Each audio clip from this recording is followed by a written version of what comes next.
বিয়ের পর ছেলেদের একটা কমন ডায়লগ, বিয়ে করে নাকি তাদের জীবন অশান্তিতে ভরে গেছে। আচ্ছা আমি বলি, কিভাবে অশান্তিতে ভরে গেল তাদের জীবন?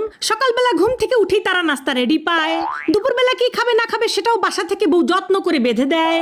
তারপর সন্ধ্যার সময় যখন আপনারা কাজ শেষ করে বাড়িতে আসবেন, আপনারা যখন ফোন করে বলেন যে আমি আসতেছি, তখন আপনাদের জন্য আমরা ঘর বাড়ি সুন্দর করে পরিপাটি করে গুছিয়ে রাখি। কেন? মহারাজা আসবে। তারপরে আপনি রাতে কি খাবেন না খাবেন সেটা জিজ্ঞাসা করে টাটকা টাটকা রাতের খাবার আপনাকে আমরা রেডি করে দিয়ে দিই। তারপর রাতের বেলা আপনি ঘুমাতে যাবেন, আপনার যে বিছানাটা সুন্দর করে বিছানা ঝাড়ু দিয়ে পরিষ্কার করে একেবারে গুছিয়ে আপনাকে ঘুমানোর জন্য রেডি করে দেয় কে? দেয় এই বউরাই দেয় আপনাদেরকে। জীবন অশান্তিতে ভরে যায় না? কার জীবন অশান্তিতে ভরে যায়? তারপর বিয়ের কিছুদিন যেতে না যেতেই দিয়ে দেন পেটে একটা বাচ্চা। এই বাচ্চাটা নিয়ে আমাদের কত কষ্ট হয় আপনারা জানেন? সেই বাচ্চা পেটের মধ্যে 9 মাস কে পালে? আপনি পালেন? আপনারা তো খুব ফুর্তিতে বাচ্চাটা দিয়ে দিয়েছেন, কিন্তু সেই বাচ্চা আমরা পেটের মধ্যে 9 মাস পালি। পেলে সেই বাচ্চাটাকে ছোট থেকে বড় করি আমরা।